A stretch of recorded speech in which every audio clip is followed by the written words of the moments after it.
Yoxdur, mən deyirəm. Oyuna haqq verilməklər.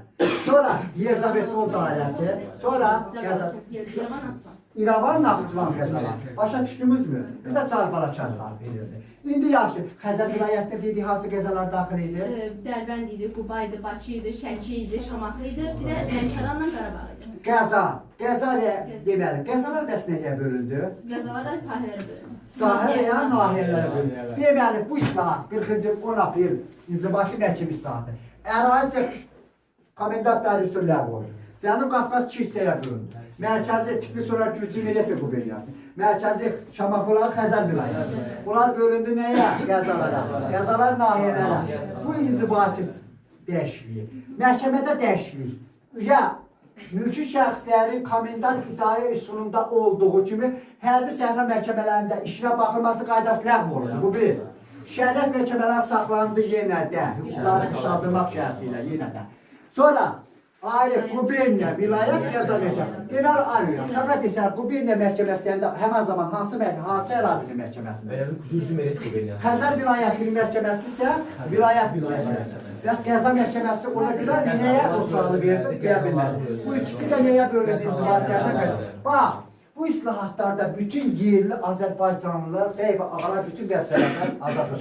Mən hətta Lori Güldabanı bəyan Çar hökumətində bundan qabaqki üsyanlara görə yerli bəy və ağalara bir inamsızlıq, gümansızlıq yarandı. Təpədən dırnağa qədər, ən başdan ən aşağı vəzifəyə qədər xristianlar və ya ruslarla əvəz olundu. Həmən məmurlar da Rusiyanın öz paytaxtındakı nazirliklərə tabidir. Başa düşdünüzmü? Çar hökuməti 41-ci də 2 dənə fərman verdi. Birinci sən gəl bilərsən bax, burada ümumi verir, mən açıqlama verirəm, 41-ci ildə. 1841-ci ildə Qeyb ağaların torpaq... Aprelində Qazax Şəmşəhətli Borçallar... Ağalarının... Torpaqları... İkinci... Torpaqların ikinci... Bəylərinə. Dedim, Qazax Şəmşəhətli Borçalda ağalar deyirdilər də fiyadallara. Digər Azərbaycan qalan ərazilərində bəylədir. Bax, 1841-ci ildə Çar fərmanı ilə bunu qabaq kitablar ayrı-ayrı yazmışdı, mən də deyirəm. 25 aprel qərarı ilə, qanunu ilə Qazax Şəmşəhətli Borçala qalan torpaqlarından məhrum olundu. Onlar kəndlər üzərində bütün hüquqlardan uzaqlaşdırdı, bütün vəzifələrlə aldı. İkincisi, 28 may Xəzər vilayətinin bəyənilmiş torpaqları müsafir. Amma bu yaxşı mı addımı ilə? Çar hökuməti anladı ki, ona bir dayaq lazımdır, bir sosial dayaq. O əhalinin bütün təbəqəsi ondan narazı. Bəy ağalar gözünə küskün hala saldırmış oldu. Neçənci də müsaitə dayandırıldı. Nə vaxtları olan hüquqları ilə məsul olan komitə yaradıldı. 42-ci. Nə vaxt bəy ağaları Ali Müsəlman silki verirdi? 43-də. Nə vaxt onların müsaidə, 41-də müsaidə olunmuş torpaqları yenidən özlərinə qaytarırdı? 46. İndi deyək, 46-cı da 2 dənə hadisə olur. Nətər 30-u karakterize elədiyimiz kimi qaydacıq bir də. 46-cı ildə. 46-cı il 6 dekabrda reskript oldu. Mahiyyətini açıqlaya bilərsən? Mahiyyətini açıqlayayım müəllim. Bu elə bil ki... 41-də elə bil ki 25 aprel Qazax Şəmşəhətli Borçları 28 mayda Xəzər vilayətinin müsadirə olduğu torpaqları bunların özlərinə geri qaytarır. Hətta hansı torpaqla bərabər yeni kategoriya? Mülk, tiyullar is. Necə tiyul mülk? Tiyul mülk nədir? Bir fikirlər, mülk yerində qalırdı. Onsu da irsi torpaq mülkü. Tiyul işdə də, yəni, tiyul ancaq, tiyul torpaq mülkiyyatı bilirsiniz ki 16-cı əsr səfər dönəmində yaradılmışdır. Tiyul torpaq sahibi bu dövrdə Rusiya sədaqətli bəy ağalara verildi. 41-də aldı, 46-cı 6 dekabrda qaytardı. Hətta tiyul sahiblərinin hüquqları genişləndirildi bəy ağalar. Onlar nətər deyim, kəndlər üzərində polis məhkəmə hüququnda aldılar və tiyul işdə və hansı torpaqla eyni sərgiyi qaldı. Yəni hər irsi sərgə daxil. İndi dayan gələcək, 46-ya gələcək. Qafqazın baş hakimliyinə vaxt ləğv olundu. 44-də nə yaradı? Qafqazın dağası kim oldu? İndi yaxşı, 44-dən 46-ya qədər Xəzər vilayətinin reisi və Gürcü Millət Quberniyasının qubernator kimə tabi oldu? Cahil. Nə vaxtlar bu xəritəmiz dəyişdi? 1846-cı ildə, 14 dekabr. Ay, sonra. Deməli, 40-cı İnzibati Məhkəmə islahatı uğursuzluqlu oldu. 6 ildən sonra bu xəritəyi dəyişdi. Cənub Qafqazı bölmüşdü 40-cı ilin 10 apreldə. Gürcü Millət Quberniyasında Xəzər vilayəti. Düzdürmü? Biraz qapıyı oradan açıq qoy. İndi yaxşı.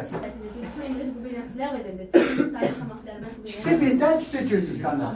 Düzdür. Yenə bu gubernatorları indi kimə tabidir? İndi canişinə Ay sağ ol. Çünki 46-dan öncə 44-də canişini sistemi yaratmışdı. Başa düşdünüzmü? Cağqazı diş canişini Moronsov oldu. Müstəsna səlahiyyətlər verildi. Başa düşdünüzmü?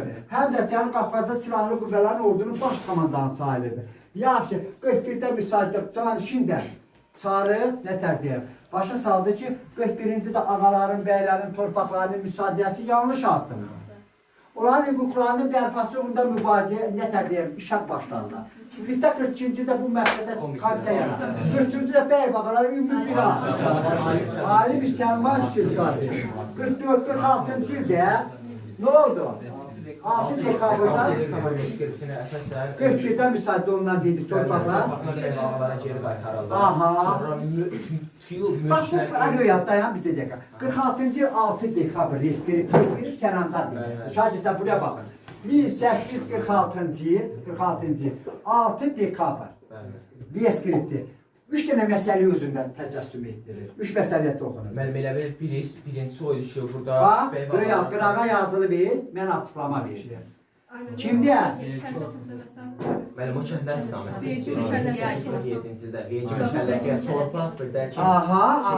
Bax bunu sizdən almaq istəyirəm. İndi yaxşı oraya gələcək. Bax halaldır. Bax bunu bilərəkdən verildim. İndi 46-cı il reskripti haqqında sən məlumat. 1846-cı il 6 dekabr reskriptinə əsasən bəy və ağaların müsadirə olunmuş torpaqları özlərinə geri qaytarıldı və tüyülmüşlə eyni kateqoriyaya daxil oldu. Sən də ziyaf kateqoriyalardansan. Onu da bil.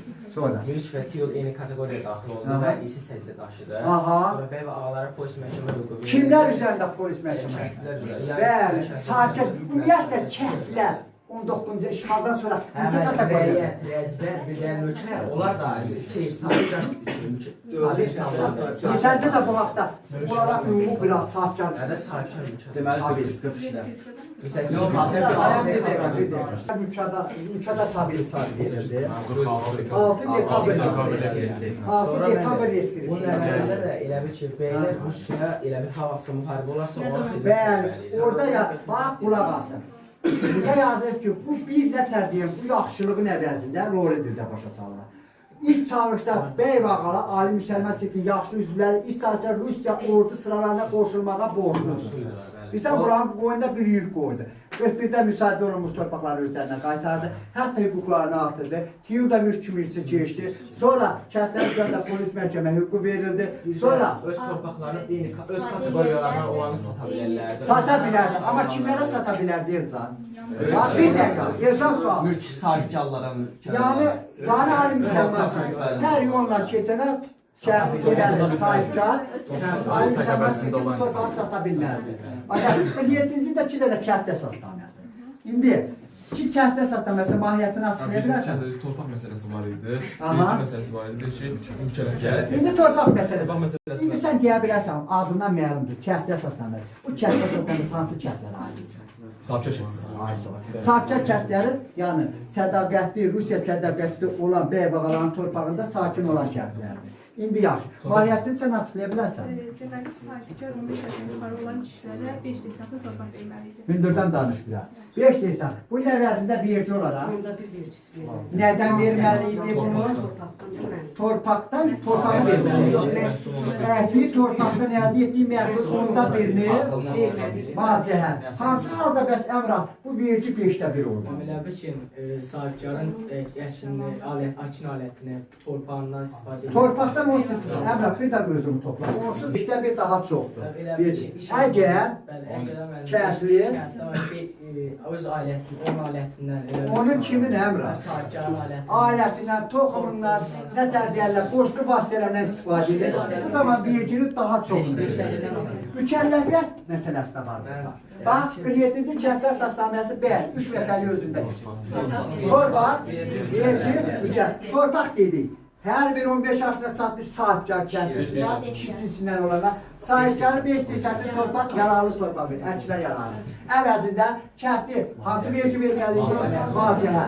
Məhsulun onda bilinir. Hansı halda 5də 1 oldu, əgər sahibkarın Deməli, əmək alətinin qoşqu vasitəsi toxumdan istifadə daha çox vergi verir. Bəs ayrı hansı vergi verməlidir? Mövcud başı birinci bəhri verir. Çöp başı nə vergisidir? Bu əsasnamədə özünü göstərən Mandatlardan istifadəyə görə. kim verirdi kimə? Kəndli sahibkarlar verir. Belə deyək də, kəndli sahibkar kəndisi, deməli, sahibkarın otlağından, örüşündən istifadə edirsə, bu haqda çöp baş versin. Və sudan istifadəyə görə, bəli, mükəlləfiyyətdən nə deyə bilərsən, Aslan? Mükəlləfiyyət deməli müəllim, elə bil ki, hər ailənin bir nəfər, ildə 18 gün, elə bil ki, öz əkin biçin alətlərlə zaten gedib sahibkar elə bil ki, bəyin ağaların yerində işləməli. Təsərrüfatında xüsusi sahibsiz işləmə, belə deyək, bunu biraz da ailəşdirək. Hər bir sahibkar kəndlisinin ailəsindən bir nəfər il ərzində 18 gün əmək alətləri ilə, kənd təsərrüfatı əmək alətləri, sahibkarın, yəni özünün fiyadalının torpağında haqsız ərazi ödənilmədə işləməyə borc. Ümumilikdə və ümumi hamını işləmək. Hamılıqla 2 gün, biraz İndi 47-ci kənd əsasnaməsində 46-cı reskriptin bir oxşar cəhətini nədə görürsən? bir oxşar cəhəti o ki, mənim hər ikisində polis məhkəmə hüququ verildi. Görən kimə kim üzərində? Elə ki, sahibkar kəndlilərə sahibkar üzərində. Ev Bir də ağaları. sizə sahibkar kəndliyə sahibkar üzərində. Sahibkar bəy bağalar üzərində, değil mi? Bəy Məhkəmə və polis hüququ bir daha təsdiq edir. Bir də Bəli, deməli, sahibkar kəndlərinə, bəy və ağalara, yəni, sahibkar kəndlər üzərində polis məhkəmə bu 46-cı reskriptində də özünü çatdır, 47-ci kəndə.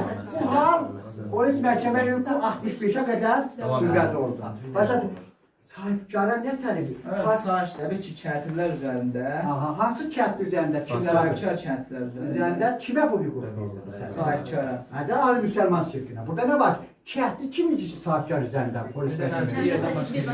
Gözlə, bəli, kəndlinin olan hüququ, toxunulmaz hüququ, kəndli bir yerdən başqa yer təhdimli deyil. Göründüyü kimi 47-ci kənd əsasnaməsi yalnız hansı kəndlərə aid idi? Amma kəndlərin 5də 3-ü, daha çoxu dövlət kəndləri. Dövlət kəndləri istər bu islahatdan 47, istər 1870-ci islahatından kənarda qaldı. Başa düşdünüz mü? İndi ali təşkilat